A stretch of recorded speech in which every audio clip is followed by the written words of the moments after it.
درخور عرض نہیں جوہر بے داد کو جا، درخور عرض نہیں جوہر بے داد کو جا، نگہ ناز ہے سرمے سے خفا میرے بات۔ السلام علیکم ناظرین، کوئلوں کے بیچ آپ کی خدمت میں حاضر۔ آپ کو کوئلوں کی آوازیں بھی سنائی دے رہی ہوں گی۔ میں ویڈیو سازی کے لیے ایک ایسے ماحول کا انتخاب کرتا ہوں کہ جو ماحول نہ صرف یہ کہ خوشگوار ہو بلکہ اس کے ساتھ ساتھ اس میں فطرت جو ہے بھرپور رنگوں کے ساتھ جلوہ گر ہو۔ آئیں بلا تاخیر ویڈیو شروع کرتے ہیں۔ سب سے پہلے اس میں موجود مشکل الفاظ کا ایک جائزہ۔ درخور عرض، یہاں دو لفظ ہیں۔ درخور، درخور کا مطلب فارسی میں ہوتا ہے کہ لائق۔ غالبی کا ایک اور شعر ہے، درخور قہر و غضب جب کوئی ہم سا نہ ہوا، یعنی قہر و غضب میں مبتلا یا قہر و غضب کے لائق، اس کے قابل، تو ان معنوں میں ہوتا ہے۔ آگے ہے جی، درخور عرض نہیں جوہر بے داد کو جا۔ درخور عرض، یہاں فلسفے کی دو مشہور اصطلاحیں غالب نے مستعمل کی ہیں، یعنی جوہر اور عرض، اور غالب کے پسندیدہ استعمالات میں سے ان دونوں اصطلاحوں کا استعمال ہے۔ غالب اکثر و بیشتر جوہر اور عرض کو جو ہے وہ اپنے اشعار میں استعمال کرتے ہیں۔ اب اگر میں آپ کو کما حق کو ہو سمجھانے بیٹھ جاؤں کہ جوہر کیا ہے اور عرض کیا ہے، تو پھر یوں سمجھے کہ میں شعریات سے نکل کر فلسفے میں داخل ہو جاؤں گا، اور ظاہر ہے یہ نہ آپ کا میدان ہے نہ میرا میدان ہے، نہ ہی یہ ہمارا مقصود ہے۔ لیکن واجبی سی آشنائی جو ہے وہ بہت ضروری ہے، کیونکہ اس کے بغیر کام نہیں چلے گا۔ تو جوہر اس چیز کو کہتے ہیں کہ جو کہ بالذات قائم ہو، اور عرض اس کو کہتے ہیں کہ جو بالغیر قائم ہو۔ اب یہ بھی اچھے خاصے مشکل لفظ یا اصطلاحیں ہو گئیں۔ آسان لفظوں میں جوہر وہ ہے کہ جو کسی کے سہارے قائم نہ ہو بلکہ خود اپنی ذات سے قائم ہو، اور عرض اس کو کہتے ہیں کہ جو کسی کے سہارے قائم ہو۔ اب اگر اس کو مثال سے واضح کر دیا جائے تو اور اچھا ہو جائے گا۔ مثال کے طور پر ایک کاغذ ہے، اس کاغذ کے اوپر ایک تحریر لکھی ہوئی ہے، تو تحریر بھلے مٹ جائے لیکن کاغذ جو ہے وہ قائم رہے گا۔ لیکن اگر کاغذ جو ہے وہ ختم ہو جائے، کسی وجہ سے اس کو آگ لگ جائے، وہ ریزہ ریزہ ہو جائے، یعنی اس کا وجود ختم ہو جائے، تو تحریر از خود جو ہے وہ ختم ہو جائے گی۔ تو ثابت ہوا کہ کاغذ جو ہے وہ جوہر ہے اور اس کے اوپر جو تحریر جو ہے وہ عرض ہے۔ اسی طرح سے کسی چیز کے اوپر کوئی رنگ ہے تو وہ چیز کے جس کے اوپر رنگ ہے وہ جوہر ہے، اور وہ جو رنگ ہے وہ عرض ہے۔ کیوں؟ اگر وہ چیز ہے تو رنگ جو ہے وہ ہے، اگر وہ چیز ہی ختم ہو گئی تو رنگ جو ہے از خود ختم ہو جائے گا۔ تو دوبارہ دہرا دیتا ہوں کہ جوہر یعنی جو اصل ہے، آپ یوں بھی کہہ سکتے ہیں، جو بالذات قائم ہے، اور عرض جو اس کی وجہ سے قائم ہے، یعنی مطبوع جوہر ہے اور تابع جو ہے وہ عرض ہے۔ ٹھیک، اس وضاحت کے بعد اب آتے ہیں ہم مصرے کی طرف۔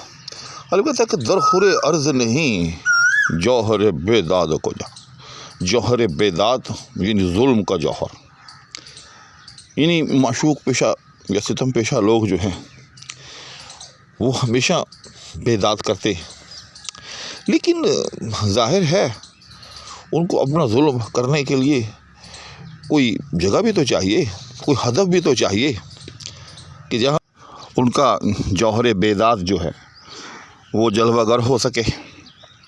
لیکن غالب کہتا ہے کہ جب میں دنیا سے جا چکا ہوں، جب میرے جیسا کوئی ظلم برداشت کرنے والا، ستم برداشت کرنے والا عاشق ہی نہیں رہا، تو درخور عرض نہیں جوہر بے داد کو جا۔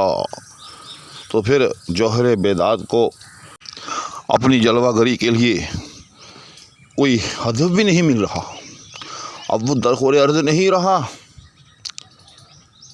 اور یہاں ایک اور چیز بھی جو صاحب فن ہے انہوں نے بیان کی ہے کہ کو جا کا جو استعمال ہے، اس نے شعر کی جو شعریت ہے اس کا خون کر دیا ہے۔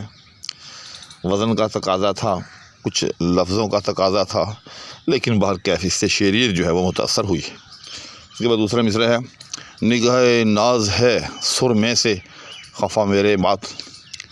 تو نگاہ ناز یعنی ایسی نظر یا ایسی نگاہ جو ناز سے بھرپور ہو. خوبصورت آنکھ بھی ہم اس کو کہہ سکتے ہیں. حسینوں کی آنکھیں ہمیشہ خوبصورت ہی ہوتی ہیں. تو حسینوں کی حسین آنکھ نگاہ ناز ہے سر میں سے خفا میرے بات. کیونکہ آنکھ جیسی بھی خوبصورت کیوں نہ ہو، لیکن اگر اس میں سرما ڈال دیا جائے تو پھر اس سے اس کا حسن جو ہے وہ دوبالا ہو جاتا ہے. اس سے اس کی دلکشی میں کئی گنا جو ہے وہ اضافہ ہو جاتا ہے.